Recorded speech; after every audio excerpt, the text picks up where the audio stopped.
নমস্কার। যাদবপুরের ছাত্রছাত্রীদের সঙ্গে আছি, ছাত্রদের সঙ্গে আছি এখানে। তো আমরা যাদবপুরের কিছু কালা অধ্যায়ের কথা আলোচনা করতে চাই, যে কালা অধ্যায়গুলো গোটা পশ্চিমবঙ্গের মানুষের মনকে নাড়িয়ে দিয়েছিল। এরকম একটি ঘটনা হচ্ছে স্বপ্নদ্বীপের যে মৃত্যু। স্বপ্নদ্বীপের মৃত্যুটা কেন হয়েছিল সবাই জানি আমরা। তার উপর একটা অত্যাচার নেমে এসেছিল এবং তাকে র্যাগিং করা হয়েছিল বলে বলা হয়, এবং তার মৃত্যুটাই সবথেকে আমাদের কাছে বেদনাদায়ক।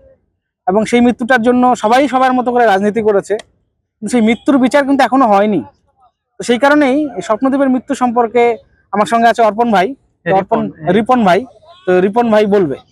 রিপন, স্বপ্নদ্বীপের মৃত্যু সম্পর্কে বলো। হ্যাঁ, স্বপ্নদ্বীপ কুণ্ডু এর জন্য কে দায়ী? এর জন্য মেনলি দায়ী আমাদের এখানে যে ছাতার মতো করে সব একসঙ্গে থাকে, কিন্তু তাদেরকে ভাগাভাগিতে সমস্যা হলে মানুষ খুন করতেও দ্বিধাবোধ করে না। তারা হলো বাম সংগঠন, অতি বাম সংগঠন এবং নকশালপন্থী। সবাই ভাই ভাই, কিন্তু নিজেদের মধ্যে মাঝে মধ্যে ঝামেলা করে। সেই ঝামেলাটা খুনের পর্যায়ে চলে যায়, যদি না সেটা তাদের রাজনৈতিক যে স্বার্থ সেটা চরিতার্থ না হয়। তারই বলি হয়েছে আমাদের স্বপ্নদ্বীপ কুণ্ডু। কারণ হলো স্বপ্নদ্বীপ কুণ্ডু ছিল বাংলা ডিপার্টমেন্টের ছাত্র, যে রানাঘাটের খুবই একটা প্রত্যন্ত গ্রাম থেকে উঠে এসেছিল, মেধাবী খুব ছাত্র ছিল। কিন্তু বাংলা ডিপার্টমেন্ট ছিল সম্পূর্ণ এসএফআই, অর্থাৎ আরেকটা বাম সংগঠন, যেখানে এসএফআই ছাড়া অন্য কোনো সংগঠন তারা চলতে দেয় না। শিক্ষকরাই, মানে বাংলা ডিপার্টমেন্টের শিক্ষকরাই। কিন্তু আমার স্বপ্নদ্বীপ কুণ্ডু যে হোস্টেলে থাকতো, সেই হোস্টেলটা মূলত ডিএসএফ এর অধীনে ছিল, মানে আরেকটা অতি বাম সংগঠন যারা ওই মেন হোস্টেলটা নিয়ন্ত্রণ করে ও চালায়। এইবার আমাদের স্বপ্নদ্বীপ কুণ্ডু তারই একটা জাতাকলে পড়ে গেছিল, যে সে কোন দলে যাবে কি যাবে না সেই ব্যাপারে তারপর যে চাপ সৃষ্টি করা হতো, সেই চাপ সে নিতে পারেনি। সেই চাপটা ডিএসএফ র্যাগিং এর মাধ্যমে স্বপ্নদ্বীপ কুণ্ডুর উপরে তৈরি করতো, যাতে করে সে ডিএসএফ করে। আবার সে যখন বাংলা ডিপার্টমেন্টে পড়ালেখার জন্য আসতো, সেই সময় আবার এসএফআই তার উপর বিভিন্নভাবে র্যাগিং করতো, বিশেষ করে মনস্তাত্ত্বিক র্যাগিং, যাতে করে সে অসহায় হয়ে যায়, একঘরে হয়ে যায়। বিনিময়ে তাকে এসএফআই করতে হবে যখন সে বাংলা ডিপার্টমেন্টে, আর যখন সে হোস্টেলে যেত, মেন হোস্টেলে, তখন তাকে করতে হবে ডিএসএফ। কারণ ডিএসএফ তার জন্য তার উপর অকথ্য নিকৃষ্টভাবে র্যাগিং করতো। কখনো কখনো তাকে নগ্ন করা হয়েছে, কখনো কখনো তাকে ছাদে অন্ধভাবে যেতে বলা হয়েছে, কখনো কখনো তাকে মেঝের দেশলাই দিয়ে বলা হয়েছে তুই এতটা পরিমাপ করে আয়, তোকে তাহলে এরকম পুরস্কৃত করা হবে। তাকে দিয়ে তার বাবা মার নামে অকথ্য এবং অবর্ণনীয় ভাষায় গালিগালাজ করতে বাধ্য করা হয়েছে, এবং সেটা নিয়ে তার সামনে হাসাহাসি করা হয়েছে। তার মাকে কল করিয়ে সেটা আবার উপভোগ করা হয়েছে।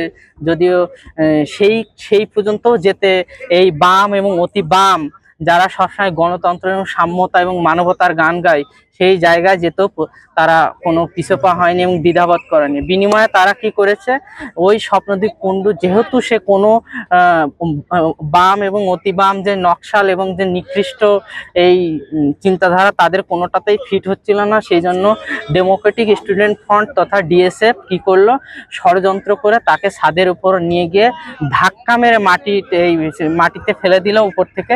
পরে সে মারা গেল, এবং ডিএসএফ এই পর্যায়ে গেল যে সমস্ত কালেকটিভ ওয়েতে সমস্ত বাম সংগঠনগুলো হোস্টেলে যারা আছে তারা সবাই সেই রক্ত মুছে জল দিয়ে সাদা করে দিল। পুলিশকে ঢুকতে দিল না হোস্টেলের মধ্যে।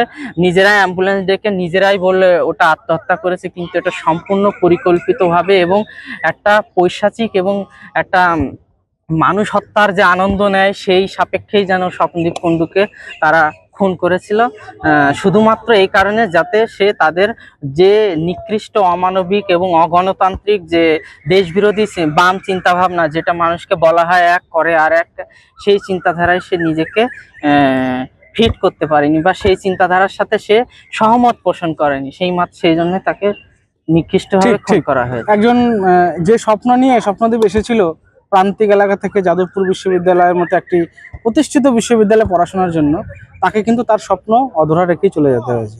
এটা শুধু আমাদের যাদবপুর বিশ্ববিদ্যালয়ের জন্য নয়, গোটা পশ্চিমবঙ্গের বুকে একটি কালো অধ্যায়। এই কারণেই যে এভাবে একটি প্রাণ চলে গেল অকালে, এবং সেই অকালে চলে যাওয়ার কারণে কিন্তু আজকে এই পরিস্থিতিটা হয়েছে। শুধু তাই নয়, আমরা এটাও দেখেছি কিছুদিন আগেই একটি মেয়ে যাদবপুরের এক ঝিলপাড়ে তাকে পাওয়া গেছে মৃত অবস্থায়। তো এবং র্যাগিং হওয়ার ঘটনা, এবং এই ঘটনাগুলোর পেছনে কোথাও না কোথাও এখানকার স্টেক হোল্ডার, বিভিন্ন রকম ছাত্র সংগঠন এবং সবচেয়ে বড় ভূমিকা হচ্ছে টিচার অ্যাসোসিয়েশন। জুটা কি করে, জুটার যে সমস্ত টিচাররা তারা সবসময় আমরা আগে থেকে দেখেছি তারা বাম নেতৃত্বের সঙ্গে তারা খুব ওতপ্রোতভাবে জড়িত। তারা যখন ইলেকশনে লড়ে সেটা হয় সেকুলার ইলেকশন লড়া, আর যখন অন্য সংগঠনের টিচাররা ইলেকশন তখন সেটা হয় সাম্প্রদায়িকতা। আমরা জানি না যাদবপুর বিশ্ববিদ্যালয়ে তো কি বলে পার্থপ্রতিম বিশ্বাস লড়ছে তো ইলেকশনে টালিগঞ্জ থেকে, তাকে এখন বলতে গেলে এই দায় তাকেই নিতে হবে না, কারণ যাদবপুর বিশ্ববিদ্যালয় তিনিও টিচার। তো সেই কারণে আমাদের মাথায় রাখতে হবে যে আমরা যে বিশ্ববিদ্যালয়ে পড়াশোনা করছি সেখানে যেন একটা শিক্ষার উন্মুক্ত পরিবেশ হয়। তার জন্যই এই কথাগুলো বলা আজকে। আমারও তো গায়ে লাগে না, আমিও তো যাদবপুর বিশ্ববিদ্যালয়ের ছাত্র, সাধারণ ছাত্র। যারা আমরা পাস আউট হয়ে গেছি তারা বিভিন্ন জায়গায় যারা কাজকর্ম করছি তাদের কাছে জিনিসটা খুব খারাপ লাগে। তো এটা খুবই একটা বেদনাদায়ক জায়গা। আর বলো। আর একটা কথা, সেটা হলো যে আমাদেরকে এই বাম এবং অতি বামকে বুঝতে হলে সাধারণ মানুষকে এটাও জানতে হবে এবং জানার চেষ্টা করতে হবে, যখন তাদের রাজনীতির সাথে কেউ সহমত পোষণ না করে তখন সে যত মেধাবী হোক, যত ভালোই হোক, যত সৎই হোক, তাকে তারা কোনো রকম রেহাই দেয় না এবং বিনিময়ে তাদেরকে খুন করতে হলেও খুন করে, যে ধরনের র্যাগিং করতে হয় র্যাগিং করে। ফলে তারা যে সাম্যতা মানবতার যে গল্প এবং বুলি ছড়ায় এবং মানুষের মধ্যে যে নৈতিকতার বাণী দেয়, সেটা কিন্তু সম্পূর্ণ একটা হিপোক্রেসি এবং মিথ্যা কথা। সেটা কিন্তু বুঝতে হবে এই স্বপ্নদীপ কুণ্ডু যে হত্যা হয়েছে তার মাধ্যম দিয়েই সেটা। ঠিক ঠিক, একদম ঠিক। এবং এটার সঙ্গে শুধু যে বাম মনস্ক বা লেফট ইকোসিস্টেম যে খুব বেশি সক্রিয়তার কারণে তা নয়, এখনকার বর্তমান যে রাজ্য সরকার তাদেরও তো ভূমিকা আছে।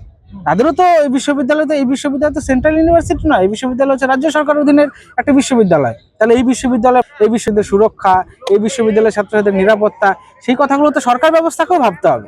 এবং সেই কারণেই বলবো যে আগামী দিনে যে আমাদের যে একটি বিশ্ববিদ্যালয়ে যদি আদর্শ বিশ্ববিদ্যালয় হতে হয় তার মধ্যে তো এই গুণগুলোকে অবশ্যই বাদ দিতে হবে।